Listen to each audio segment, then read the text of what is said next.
The next adventure for me is going to be this Adventura from CFMOTO, which is a 650, which we actually have an parallel twin. It has a very similar sound. I'll do a startup for you guys. Oh, look at that startup. It's actually pretty rad. I think the dash on the other one looked a little bit easier to see on the new 450 SS. So this is the sound of it. Little parallel twin, just like the Versus 650, which would be quite interesting. It looks like we do have some kind of adjustments on our suspension, which is pretty rad. I don't know how good they're going to be, but we have some adjustability and some adjustability on the rear as well. It does come with bags from my understanding as well too. I would say this thing is a pretty nice commuter. Now they are advertising it slightly as a adventure motorcycle. I don't think so. This is pretty much a Versus motorcycle with the bags that the Versus comes with. I think the only thing you don't get is the handlebars, but when you're looking at the price point, geez, the Versus is like $3 grand plus more than this motorcycle. I'd be curious to see as years come whether or not these engines actually hold up. Well, let's saddle her up. 5'10", 32-inch inseam. I have balls down and I have short shoes on, so this is definitely lower than a Versus 650. In fact, it feels quite thinner than a Versus 650. I like the visor and all this extra protection that we're gonna get too. Little USB-C, nice clutch pull. The risers are quite interesting. They're like shooting right back at you, but that is definitely very comfortable. I could see definitely needing some help. Oh no. Oh, I don't know about that. Those windscreens, those are a no-go. Well, there is our biggest negative so far I've found, is the mirrors suck. I kind of like how the seat's designed, because you just kind of, it's really hugging your lower back. Very, very comfortable. It's almost, how do I say this? You're really, really sitting back on this motorcycle. It's very interesting. It's like you feel like you're really far back in the bike and the cockpit's like way up there. I kind of like it. It's like it's easier to see the dashboard. Even though it's fairly low, it's still somewhat easier to see. Let's talk ergos. The way the handlebars are kicked back is actually quite comfortable. They're not crazy wide. These foot pegs definitely forward of my ass, which is quite nice. It's a comfortable position to be in. I don't feel like my knees are overbent at all. They're not quite at a 90 degree. They are slightly bent, but not bent by much. So comfortable position, yes. I think I could ride this for a very, very long time. My only real complaint right now would be I want handguards, and these mirrors are atrocious, and they look so cheap. And they feel so cheap. Those mirrors, they have to go. I mean, that's a pretty crappy complaint for the price tag of this thing with what you're getting out of it, but I think it must be put out there. Now, the fairings are wide enough here where my knees are actually getting protected. The windscreen is all the way up. I'm feeling nothing on my face. These little side windscreens, those are nice.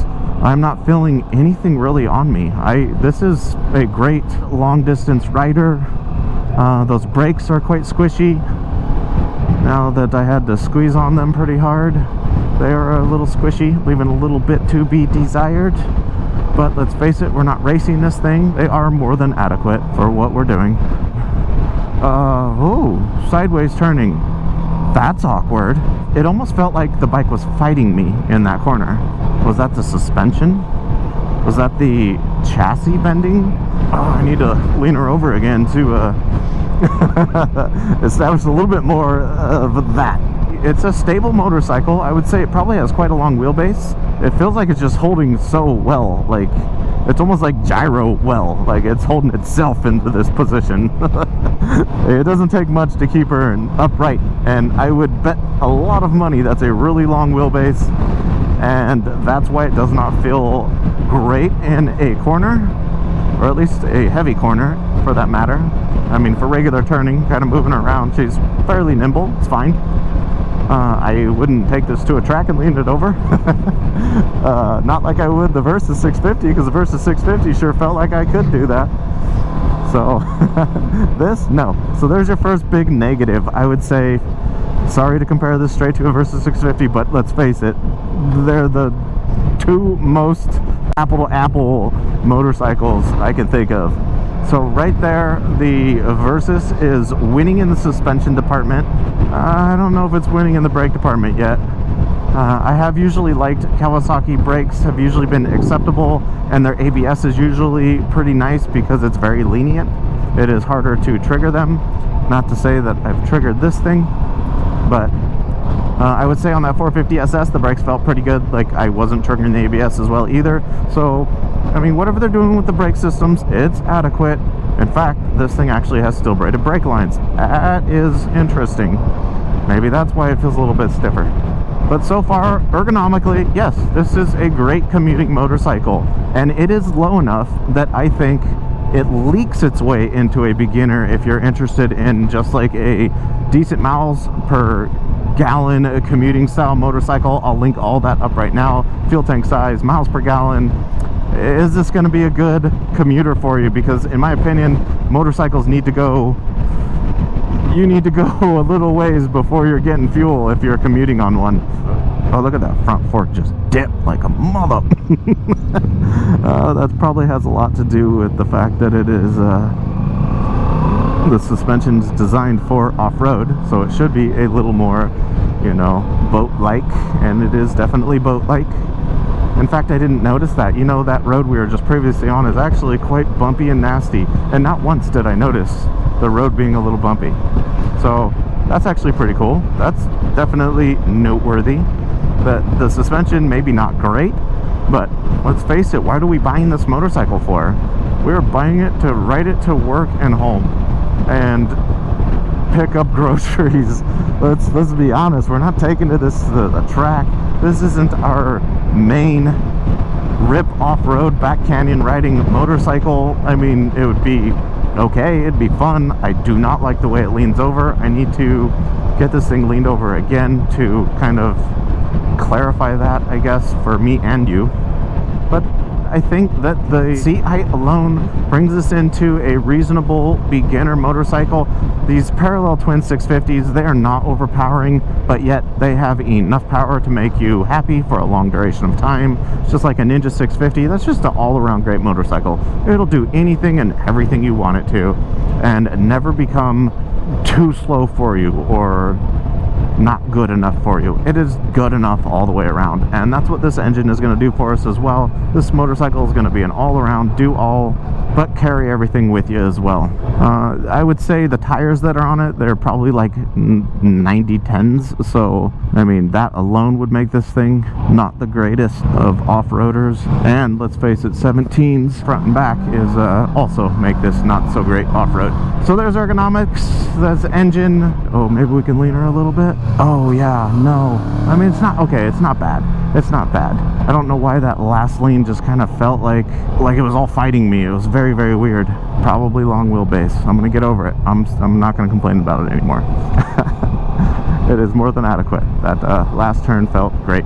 So yeah, the suspension is adequate. It's a boat. It is not going to be the ultimate canyon riding motorcycle, because like I mean it definitely feels like they kind of leaned more towards a off-roadish style than a sportish style, which obviously that's the point. It's an adventure motorcycle, but I don't think they went there enough. I mean, if that makes any sense. It's like the directions they chose weren't enough.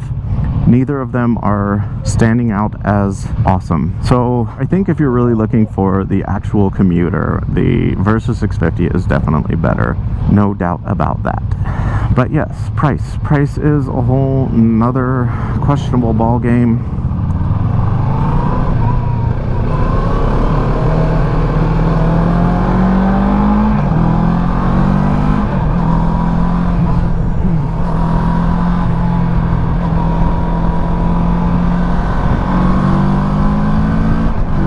Okay, there we go. Now we can actually get into some shifting and some speed here. RPMs, looks like we redlined somewhere around 95-ish. Just get her in 6th gear, 60 miles an hour. We're holding 5,000 RPMs. Yes, it is a tad bit vibey. Nothing to write home about, or not buy the motorcycle for. Let's face it, I've been riding a KLR 650 to and from work at 80-ish miles per hour, and that is a vibrating motorcycle. This is more than adequate for me, but I do believe it's worth telling you. I can feel it. There is vibration in my crotch, butt, on my hand.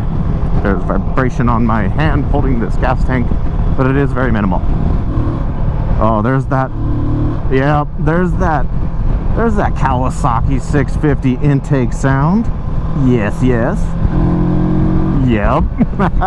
There it is. I love it. I don't know why I like that intake sound. Like, I wouldn't want to put an exhaust on this. I would just leave this intake sound, let it freaking scream for me when I needed it, and then just listen to my music while I am commuting to work without an exhaust pipe driving me mad. And like I said, this bike does come with bags on the back stock, which is rad. So some bags on the back, some hand grips, maybe a top bag in the center, and I'm riding this every day. This is my commuter. I am definitely on the, you know, for as much as I'm, you know, kind of talked crap about this bike, I do not think it is a very refined motorcycle in many ways, but I also think that it is more than acceptable in every way. Like, it is, there's nothing crazy badass about this motorcycle, and there is nothing like, don't buy it, it's a piece of crap about this motorcycle either. So, I mean, that's kind of like wrapped around the whole motorcycle in my opinion. It is priced appropriately, if that makes sense. And I think that this motorcycle will do you great for years to come commuting back and forth. Now, obviously, only time will tell. These are fairly new, a couple years old. I haven't heard anything negative, engines blowing up yet, but I also am not a mad blog reader either. So if you guys are hearing bad things about the CFMOTOs, put them down in the comments. It'd be interesting to hear what you guys are hearing about these motorcycles. I mean, everything should be community based. We all got to talk it through and help each other out making these decisions. Since we're just kind of in traffic again, which sucks, let's talk about that dash. Now that I have the sun behind me, it is very difficult to see that dashboard. Not impossible. I can still easily see my fuel, my miles per gallon, my RPM, and my gear shift. I can see it. It is not, it is definitely not bright enough. And I think that has to do with the matte finish maybe on the glass there. Where that 450 SS I rode earlier, that was like a cell phone. It was awesome. Not matte finish. So maybe that's what it is. Maybe it's just a newer version of the dashboard. But I definitely don't think it is a reason not to buy the bike either. Shifting's decent. The ergonomics are good. I mean, I'm kind of like, you know, now that we've been on her for a little while, my butt, it's not sore, I would say, but it isn't the most softest seat, and it does kind of roll your junk forward, which the Ninja 400 used to do that to me, and I really didn't like it. But it's not as bad as that, but it's worth noting. I do feel like my butt like rolling forward, if that makes sense. Not a ton, but I would want to maybe redo the seat, change the seat a little bit, which would probably, now that makes more sense. This is a much lower motorcycle. I'll bet you that's why. I'll bet you the seat has been skimped on to get your feet on the ground. The only real thing I would change on this motorcycle is going to be the mirrors, a top box, and I'm gonna ride this thing to work and have a blast with it. Let's see how the clutch lift is. Yeah, she clutch lifts down fine, up just fine, quite smooth actually. So nothing negative to say about the gearbox at all. Let's lean her over. Oh, there we go. That's not bad. I wonder what happened. Maybe I hit something at the beginning. I would say yeah, she can ride just fine.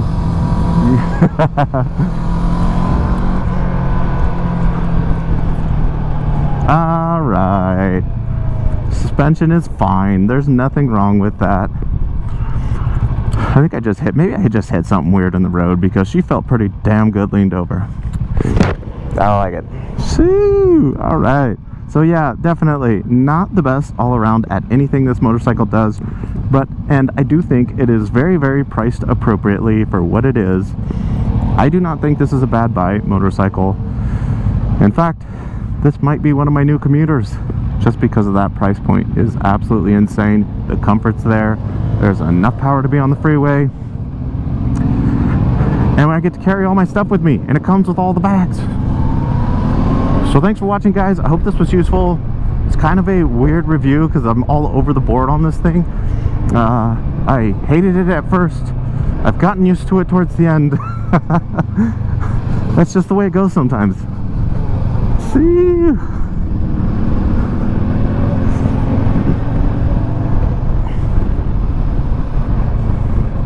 So I'll see you guys next week. Bye. Not bad at all.